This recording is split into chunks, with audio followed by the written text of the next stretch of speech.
So ya, di video ini gue mau ngebahas sedikit soal si Elita One sama hal-hal yang terjadi di Yolo Park. Yang kayak gue bilang sebelumnya kalau Yolo Park tuh memang agak ngawur, agak ngaco di beberapa produknya. Dan sejauh ini gue beli banyak AMK series dari lini Transformers itu tuh nggak ada yang beres, satupun gitu nggak ada yang beres gitu ya. Meskipun ya sejauh ini figur dari Scourge itu paling bagus masih ada di Yolo Park punya. Ya kita lupain aja lah soal sendi-sendi yang letoy itu. Dan kali ini gue mau ngebahas sedikit soal ini dan beberapa hal yang berkaitan dengan AMK Pro gitu, yang belakang ini tuh jadi hal yang agak cukup menarik untuk diperhatikan dari brand satu ini.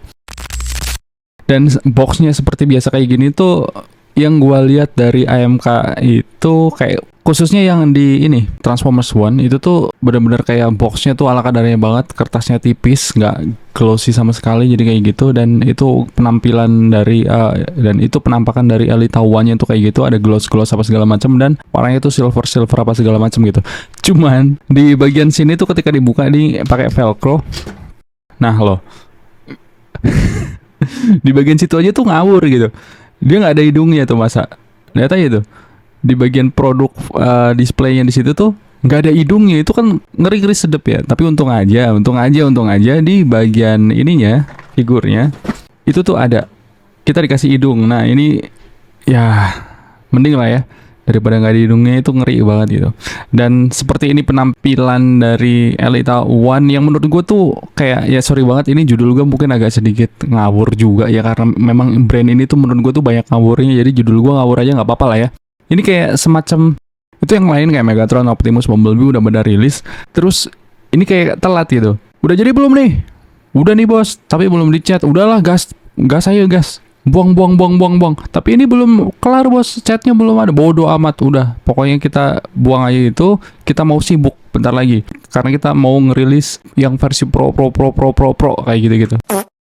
Jadi beginilah adanya, catnya burem, buluk gitu ya, nggak ada gloss apa segala macam, dan harusnya tuh warna silver dikasihnya warna putih begitu. Padahal untuk detailnya ini udah oke banget loh. Bisa kelihatan di situ tuh dari panel liningnya itu banyak banget juga gitu. Dan ya balik lagi kalau AMK series itu tuh memang diperuntukkan untuk orang-orang yang doyan custom juga. Jadi ya ini cukup jadi alasan lah buat mereka tuh ngerilis figur-figur yang belum jadi kayak gini. Udahlah, yang penting laku juga kok. Gitu lah pokoknya. AMK tuh kayak gitu memang. Maksudnya Yellow Park tuh kayak gitu memang.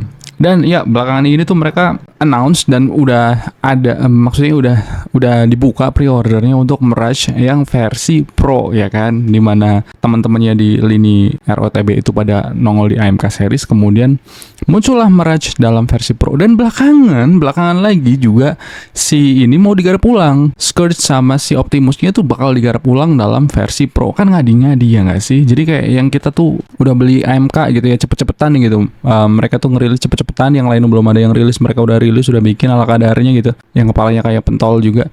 Sekarang mereka baru mau masuk ke ranah yang lebih niat nih, yang cuma gimana ya, mereka tuh ngasih beberapa detail dikit aja gitu sama di bagian ini, di bagian bahannya mungkin bakal ada diecast-nya, karena yang Pro sebelumnya tuh di G1 itu ada diecast-nya yang itu dikit banget juga, cuma dikasih weathering juga nanti untuk yang versi Pro, dan harganya 2 kali lipat, gila, bakal lebih gitu ya. Kalau yang AMK itu biasanya di bawah 400-an gitu ya, mereka bakal jual di harga 900 sampai sejutaan besok yang Pro. Jadi kayak ya itu keuntungan banget gitu. Jadi balik lagi ke brand Yellow Park ini, memang wah gila, ini cuan oriented banget gitu, semuanya tuh harus bener-bener cuan gitu. Dia tuh kayak kapitalis mutlak gitu di bidang ini, di industri action figure ini. Jadi ya agak cukup mengerikan brand satu ini ya. Kita balik lagi ke Elita di sini, bahwa buat gua ini tuh cukup mengerikan ya, karena kita tuh masih harus ada effort lagi untuk bisa ngedisplay dia. Jadi dia tuh bukan produk matang yang siap dipajang. Jadi kita harus ngecat lagi, kita harus detailing lagi apa segala macam, cuma biar dia tuh bisa dipajang. Dan ini kocaknya nih, di bagian di bagian jidatnya itu tuh silver tuh, dia dicat gitu ya, tapi yang lain-lain tuh enggak gitu. Itu tuh ngapain gitu, aneh. Terus di bagian detailing di bagian kaki tuh ada detailnya kayak gitu, ada gold apa segala macam dibikin gitu, tapi untuk sebagian besarnya tuh enggak gitu. Nah, di sini untuk masalah perbautan yang selama ini gua komplain, di sini tuh ada lagi. Kalau yang Megatron kemarin rapi, di bagian Elita ini tuh enggak tuh. Di kaki-kaki itu banyak bautnya tertampak di situ dengan jelas gitu ya. Untung aja nggak di bagian luar kayak punya Takara Tomy itu yang kocak lagi tuh. Ini ada di bagian dalam dan kenapa harus dipakein baut dan ini tangannya gampang lepas ya. Ini plastiknya tuh bikin gua nggak nyaman banget, feel-nya dipegang juga nggak nyaman gitu, kayak PVC doang ya, sama PA66 itu yang nggak jelas juga bedanya. Jadi keras-kerasnya juga nggak sekeras POM kayaknya. Ini tuh gampang banget. Jadi dia tuh harusnya ngunci di bagian situ, tapi dia ketika dipasang tuh nggak ngunci tuh. Tapi ini masih mending lah. Kemarin tuh ada yang ininya tuh nggak bisa diputer, nggak bisa digerakin atau apalah. Pokoknya banyak banget masalah dari QC yang dilakuin sama si Yellow Park ini. Dan kalau punya gua di bagian kepala ini tuh gompal. Ini gompal apa memang dari sononya? Ya kita lihat aja satunya. Satunya tuh utuh. Di bagian satunya tuh utuh tapi satunya gompal. Ya memang nggak kelihatan tapi ya jelas lah ya. Ini tuh bagian produksi dan QC-nya tuh bermasalah banget karena mereka tuh buru-buru pengen banget ngebuang barang untuk bisa dapet duit buat ngembangin yang pro nanti. Dan gue pikir memang gini sih sebenarnya. Sebaiknya buat pada yang mau beli AMK gitu ya, mendingan dipikir ulang karena udahlah mendingan masuknya ke yang pro aja mungkin gitu ya. Karena yang MK tuh sampah banget beneran, dia tuh aduh kacau banget gitu dan harus kerja ulang gitu. Kita tuh mesti repot lagi buat ngurusin dia. Sementara kalau yang AMK Pro mungkin udah bakal siap pajang. Nanti mungkin habis dari AMK Pro bakal muncul lagi AMK Pro Max gitu setelah kemarin ada Pro X gitu ya yang buat interpretasi Yellow Park mengembangkan sebuah desain yang tidak ada di movie, terus kemudian jadilah Pro X dan sekarang mereka sibuk dengan Pro yang mungkin nanti bakal bikin lebih gede lagi 30 cm gitu kayak yang sebelumnya, cuman dalam Pro Max gitu. Kalau sebelumnya kan mereka tuh keluarin IIES gitu ya, terus kemudian keluarin IES gitu ya, pengembangan dari PMK sama si IES. Susah banget sih namanya, jadi IES gitu yang ada di Primal doang. Dan ya detailnya kayak gitu untuk Elita One ini. Terus kemudian untuk artikulasinya kita cobain ya. Untuk artikulasinya bisa apa aja si mbak-mbak cakep satu ini yang untung aja ada hidungnya. Jadi untuk kepalanya ini leluasa, bisa nengok-nengok, geleng-geleng kayak gitu apa segala macam. Lehernya juga ikut gerak dan untuk nunduknya bagus. Untuk dongaknya ini juga bagus. Terus kemudian untuk pundaknya di sini tuh ada butterfly joint dikit banget kayak gitu. Terus kemudian untuk flapnya ini shoulder padnya nggak bisa diapa-apain. Kemudian untuk muter ini seret dan ya copot lagi.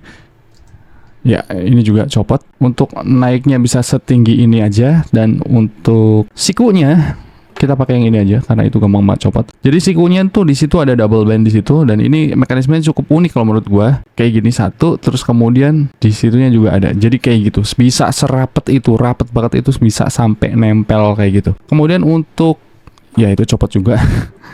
Untuk torsonya ini juga luas kayak gini, luas ya. Dan bagian perutnya juga ada bergerakan gerak kayak gitu, agak gemesin di situ. Dan untuk ke belakangnya hampir nggak ada lah, dikit banget kayak gitu. Dan untuk kedepannya juga dikit juga. Tapi untuk bagian spinalnya atau spine atau apa itu di bagian punggungnya itu cukup cakep ya, desainnya cukup cakep. Terus kemudian untuk miring-miringnya juga bisa seleluasa ini. Dan ini nggak yang loose banget, nggak goyang-goyang kayak si Megatronnya sih. Tuh, anteng.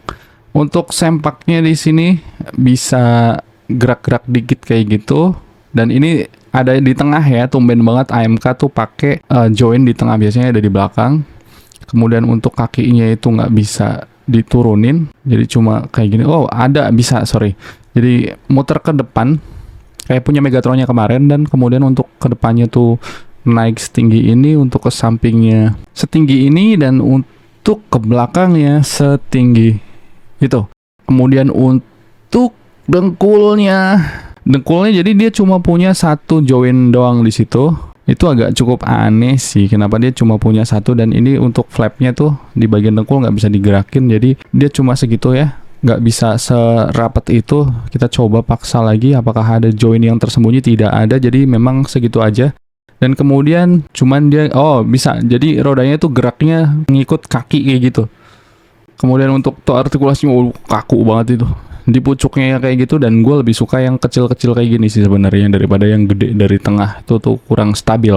Terus kemudian untuk putar-putar juga geleng-geleng aman, semua normal. Jadi seperti itu artikulasi dari si AMK Elita One ini yang menurut gue memang agak cukup bermasalah dari segi produksinya dan QC-nya. Secara proporsi kalau menurut gue sih cakep ya, ini cakep sih, mirip lah sama yang ada di filmnya, cuman ya itu dia balik lagi kalau catnya tuh memang kita harus ngecat sendiri, dan perbautannya ada di kaki tuh banyak, untuk tangannya nggak ada, dan untuk bagian belakang juga nggak ada. Itu nilai plus di bagian atas, tapi di bagian bawah ya itu balik lagi bautnya ada di mana-mana. Dan untungnya mereka tuh ada di bagian dalam, jadi nggak begitu kelihatan, meskipun secara model kit ini tuh udah menyalahi aturan banget. Balik lagi gue bilang kayak gitu karena bautnya di mana-mana dan ini gede banget kayak gitu. Tapi nilai plusnya adalah ketika pakai baut kayak gini, berarti ketika lo mau custom retelingnya tuh gampang, mungkin ya tinggal pakai obeng dan nggak harus pakai spacer atau apa itu yang buat jungkat-jungkitin kayak gitu. Dan untuk aksesorisnya di sini kita dapat sebentar. Jadi total kita dapat 6 tangan, dan di sini ada tangan yang nunjuk-nunjuk atau buat ngupil gua nggak tahu, dan satu energon ini weapon atau apa sih ini, bukan energon ya. Ya pokoknya energi blaster atau apa segala macam, yang ini tuh cuma mungut pas lagi mereka tuh lari-lari kayak gitu-gitu. Jadi bukan senjata native-nya mereka kayak gitu-gitu. Dan ini juga ada di Optimus, ini sama sih. Ya, aksesorisnya memang dikit banget untuk si Elita One ini. Untuk detail-detail di mukanya gue suka sebenarnya, dan untuk bentukannya gue suka, overall bagus sebenarnya, cuman tinggal masalah finishingnya aja yang benar-benar kayak kacrut banget gitu. Jadi kalau lu tuh nggak punya catnya, nggak mau ngecat dan nggak punya alat catnya, terus kemudian nggak ada skill mendasar soal ngecat kayak gitu ya, kalau menurut gua mending jauh-jauh deh dari figur-figur AMK yang Yolopak punya, karena itu tuh mengerikan sekali. Sejauh ini tuh belum ada yang bagus dari AMK, termasuk AMK Pro gua yang baru G1. Mungkin nanti untuk yang Optimus The Last Knight mungkin bagus, tapi nggak gitu juga, karena beberapa waktu lalu gua pernah lihat ada yang juga ada bermasalah di QC-nya. Jadi mereka harus sampai minta replacement part ke Yolopak untuk plat dadanya. Yang mana itu tuh kayak aneh banget gitu, untuk plat dadanya bisa sampai dapat replacement, itu benar-benar bermasalah banget. Dan gua rasa Yolopak memang brand yang sangat banyak sekali masalahnya sampai saat ini. Jadi ya mesti aware aja gitu sama brand satu ini. Meskipun gini ya, gue kan sering banget bilang atau beberapa kali bilang gitu bahwa lu beli itu yang license gitu, yang ori itu. Tapi bukan berarti gue bilang bahwa produk ori itu bagus, nggak kayak gitu juga. Tapi seenggaknya tuh mereka tuh ada ruang untuk development, untuk pengembangan apa segala macam. Beda sama brand-brand yang bodong, nggak jelas juntrungannya dari gorong-gorong mana, itu tuh developmentnya yang nggak jelas juga, dan mereka tuh cuma ada satu kamar buat produksi kayak gitu-gitu, jadi nggak ada pertanggungjawaban juga. Jadi ketika misalnya lu dapet figur defect atau cacat produk atau kurang part apa segala macam, ya entahlah itu bakal bisa diurus atau enggak gitu, tergantung seller tempat lu beli tuh bertanggung jawab atau enggak atas produk-produk baru. Biasanya tuh kalau MISB tuh mereka nggak nanggung apa segala macam kekurangan part atau apa segala macam kayak gitu. Dan iya itu aja kayaknya video untuk kali ini, dan bye.